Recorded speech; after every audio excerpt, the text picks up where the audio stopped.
Smart chef success stories में आपका एक बार फिर से स्वागत है। मैं हूं कृतिका विज, शेफ बडी की मार्केटिंग टीम से। अब स्मार्ट शेफ सक्सेस स्टोरीज आखिर है क्या? हम एक ऐसे देश में रहते हैं जहाँ पे विभिन्न प्रकार के क्विजीन्स हैं, जितने शहर उतने ही सारे फ्लेवर्स। अब यहाँ पे लोगों को खाना जितना पसंद है, उससे कई ज्यादा उनको खिलाना पसंद है। हर एक शहर का स्वाद वहां के घरों के किचन को ही मिल पाता है। अब इनमें से कई लोग होते हैं जिन्होंने अपने शौक को, खाना खिलाने के शौक को वक्त के साथ एक फुल टाइम फूड बिजनेस में भी बदल लिया है। इन्हीं को हम होम शेफ्स बुलाते हैं, जो हमें घर के खाने की याद दिला देते हैं। स्मार्ट शेफ सक्सेस स्टोरीज में हम हर हफ्ते एक ऐसे ही शेफ्स को इनवाइट करते हैं, उनसे जानते हैं कि उनका सफर कैसे शुरू हुआ और उनके उस सफर में क्या क्या अनुभव रहे। आज की हमारी गेस्ट एक बहुत खास होम शेफ हैं, निधिज किचन की शेफ निधि मेहता। निधिज किचन शुरू हुआ था कुछ 3.5-4 साल पहले निधि के घर के किचन से। इन्हें अपने कस्टमर्स नहीं बल्कि फूडीज बुलाना पसंद है, क्योंकि इनका उनके साथ रिश्ता एक फैमिली के जैसे ही है। निधि अभी हाल ही में शेफ बडी की फैमिली का भी एक हिस्सा बन गई है। जो हमें पहली बार देख रहे हैं, मैं उनको बताना चाहूंगी कि शेफ बडी ऐप एक फ्री ऐप है होम शेफ्स, बेकर्स और फूड बिजनेसेस के लिए। अगर आप कुछ और जानना चाहते हैं या ऐप को ट्राई करना चाहते हैं, तो इस सेशन के डिस्क्रिप्शन में दिए डाउनलोड लिंक से डाउनलोड कर सकते हैं। अब चलिए हम निधि से ही बात करते हैं कि उन्होंने निधिज किचन कैसे शुरू किया, उन्होंने कैसे अपने कस्टमर्स बनाए और उनके तमाम और अनुभव। So Nidhi, welcome to smart chef success stories by chef buddy. आपका बहुत बहुत स्वागत है। Hello Kritika, thank you so much for having me. अभी लॉकडाउन का टाइम चल रहा है और 2-2.5 महीने से पूरे इंडिया में सब लोग या तो घर से काम कर रहे हैं। काफी होम शेफ्स हैं जिनसे हम टच में हैं, हम काफी होम शेफ्स को जानते हैं जो लॉकडाउन में भी खाना सेल कर पा रहे थे जिन लोगों को उसकी जरूरत थी। काफी शेफ्स को प्रॉब्लम आ रही थी कि उनकी या तो सोसाइटी में कुछ रेगुलेशंस थे जिस वजह से वो नहीं कर पा रहे थे। काफी शेफ्स नहीं भी कर पाए, बट कुछ शेफ्स थे जो लॉकडाउन में भी जिनको जरूरत थी उनको खाना पहुंचा रहे थे। निधि उन्हीं में से एक शेफ हैं जिन्होंने निधिज किचन अपना चालू रखा था। अब उन्हीं से जानते हैं क्या एक्सपीरियंस रहा है अभी तक का आपका लॉकडाउन में खाने के साथ और अपने फूडीज के साथ।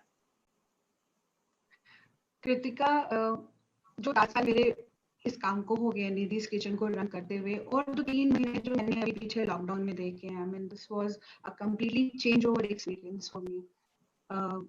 जिस अपार्टमेंट में मैं रहती हूँ, ऑलरेडी वहाँ पे 7 to 8 होम शेफ्स हैं जो ऐसे खाना स्टॉक किया या बना के सेल करते हैं। तो सब लोगों ने विद सिक्योरिटी रीजंस और सब लोगों ने वो खाना बंद कर दिया था कि we will not be operating in during this कोविड-19 सिचुएशन। तो somehow मैंने भी इनिशियली सोचा कि नहीं, मुझे भी बंद करना चाहिए क्योंकि सब लोग बंद करते हैं। फिर मुझे मेरे फूडीज की तरफ से एक थोड़ा सा प्रेशर मिला, कि प्रेशर बोलूंगी या उनकी तरफ से मुझे एक कंसर्न मिला कि निधि प्लीज आप किचन बंद मत करिएगा, क्योंकि हमें बहुत प्रॉब्लम हो रही है। There were no cooks, there were no maids, there was no help, कोई भी नहीं था किसी भी सपोर्ट के लिए। तो उस सिचुएशन में मुझे लगा कि नहीं, अब वो टाइम है निधि किचन को दिखाने का कि हाँ, we can do it more for you. तो मैंने कहा कि yes, I will do it. तो मेरे जो फूडीज थे, ऑलमोस्ट 10 to 15 फैमिलीज थी जिनको मैं daily morning, lunch, breakfast lunch तीनों मैं उनको बना के दे रही थी। सुबह से लेकर रात तक मैं किचन में खड़ी रहती थी। My husband was helping me in procuring the stuff. हम वीकली एक बार पूरा सामान लाके संभाल के रखते थे कि वीकली हम लोग मेन्यू क्रिएट करेंगे। और we were keeping it very simple menu, like dal, sabzi, roti. बहुत ज्यादा एलोबरेटेड मेन्यू उस टाइम पे हमने नहीं रखा था, and foodies were appreciating it.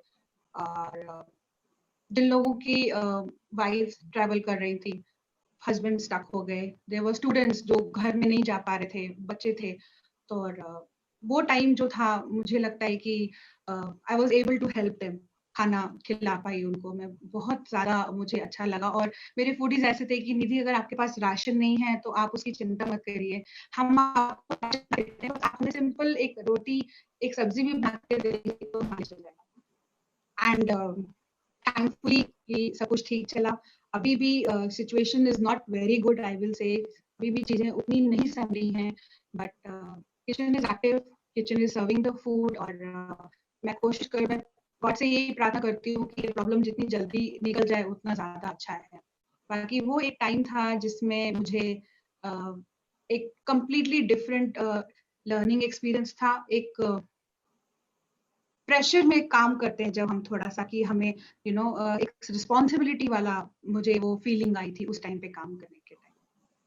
तो राइट, आई थिंक बहुत हेल्प हुई होगी जो लोग घर से काम कर रहे थे या जो अपनी फैमिलीज के साथ नहीं जा पाए थे टाइम से और लॉकडाउन में एक ही जगह पे रह गए थे, उन सबको आई एम श्योर आपसे काफी मदद हुई होगी अपने डेली खाने से।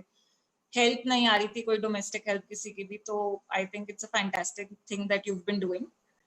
इस सिचुएशन में I would like to thank my family, my husband, my kids, कि वो लोग 24/7 मेरे साथ सपोर्ट के लिए खड़े रहते थे। मतलब आप समझ सकते हैं कि जो मैं हेल्पर्स के साथ काम करती थी वो मुझे सिर्फ अकेले करना पड़ता था। और Right. एक एक दिन में आप बिलीव नहीं करोगे, मुझे एक टाइम में 100 रोटीज भी बनानी पड़ती थी। तो मेरे हस्बैंड, मेरी फैमिली मेरे साथ, मेरे बगल में खड़ी होकर मेरी हेल्प करती थी कि निधि, वी आर विद यू, तुम करो, हम तुम्हारे साथ हैं। Family support is very important, I will से। अगर आप कोई भी घर से कुछ काम कर रहे हैं, जो मेरे साथ की जो और फीमेल हैं या जो भी भाई हैं जो ये होम शेफ काम कर रहे हैं, family support is really very important. Support होता है तो कहते हैं एक और एक 11, एक और एक 2 भी होता है और एक और एक 11 भी होता है। So it is like that. बिल्कुल बिल्कुल निधि।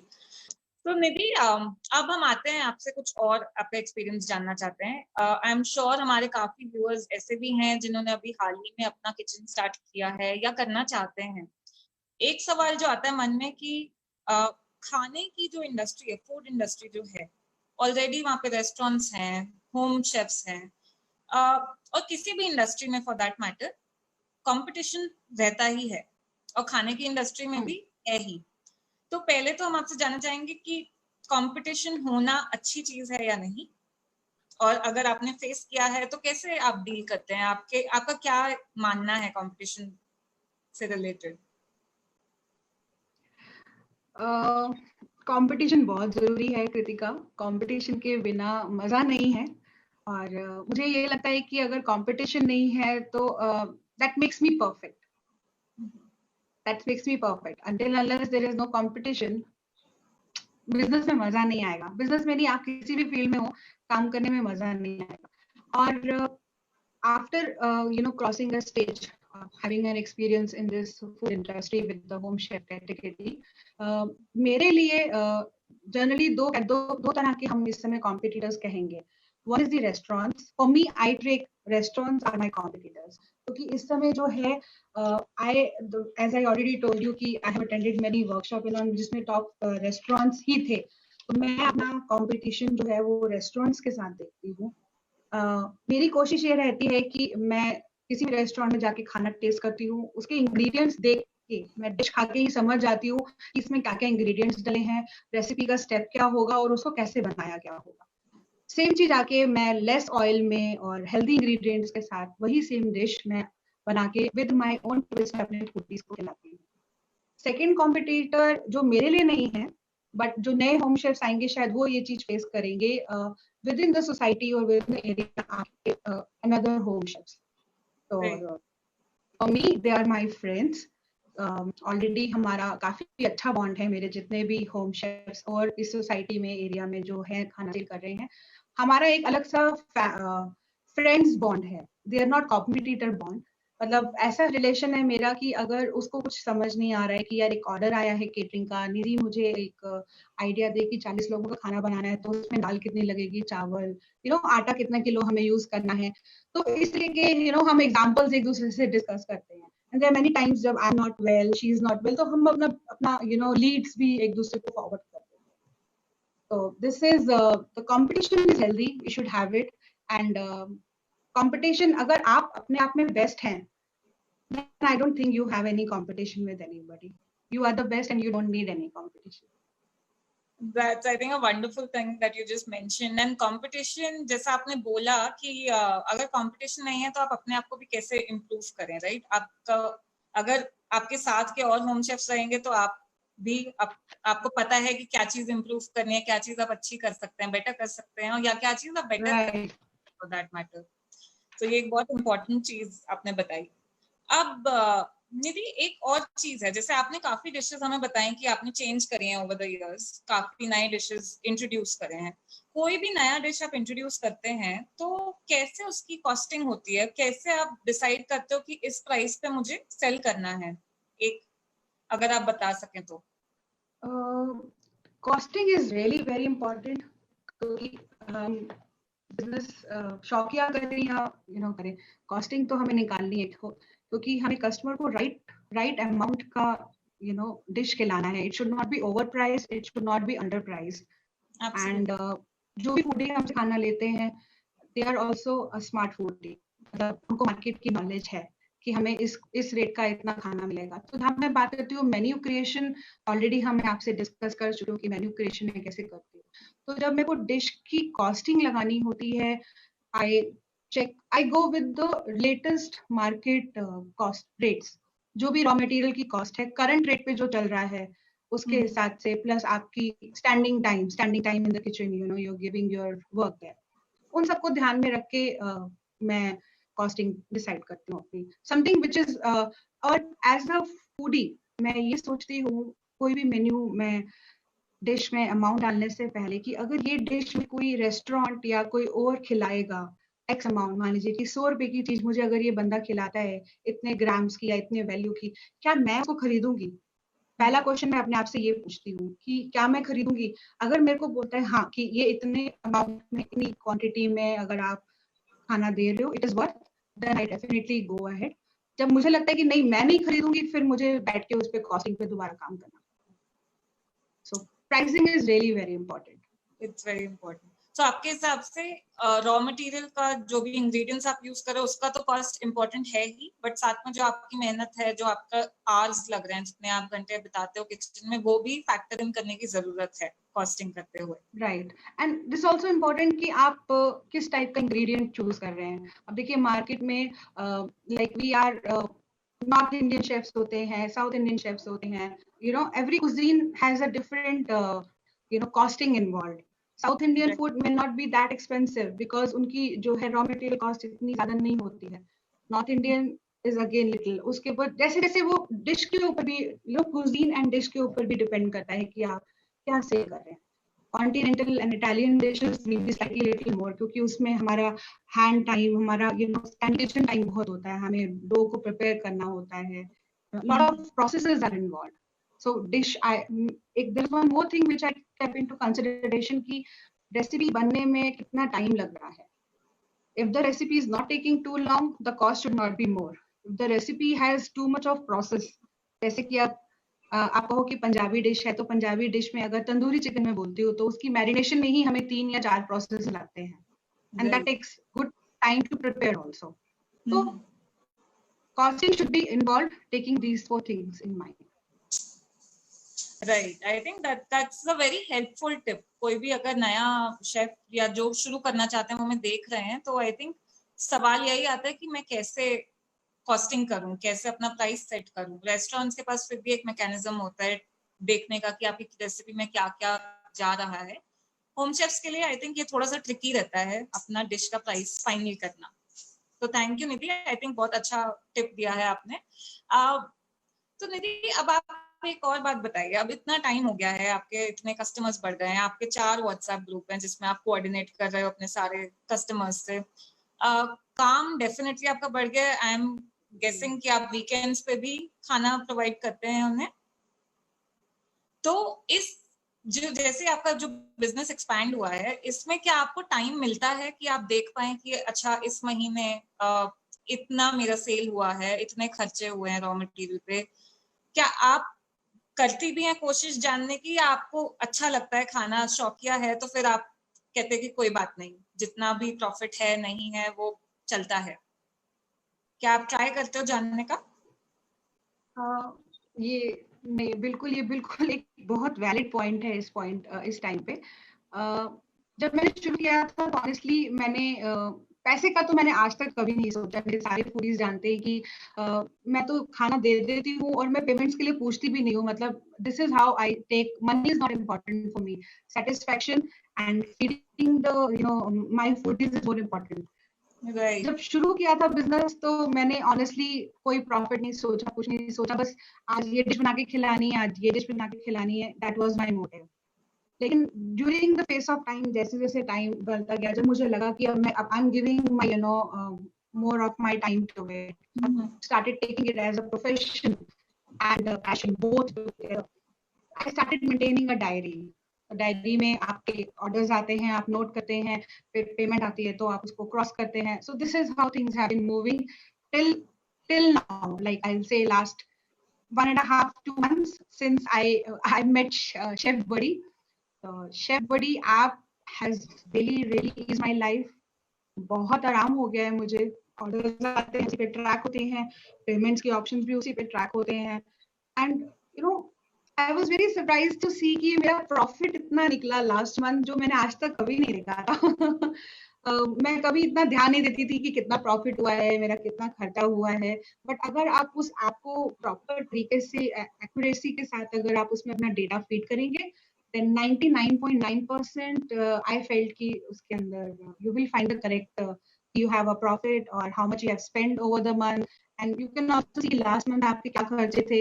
if like for example अगर कोई एक डिश आपने लास्ट कब खरीदी थी, वो अपलोड करी थी, वो भी आप चेक कर सकते हो कि हाँ इस दिन को इतने दिन हो गए हैं और उस डिश से मैंने इतने इनकम की है उस पर्टिकुलर एक डिश से। वो पूरा कैलकुलेशन आपको वहाँ पे अच्छे से दिख जाएगा।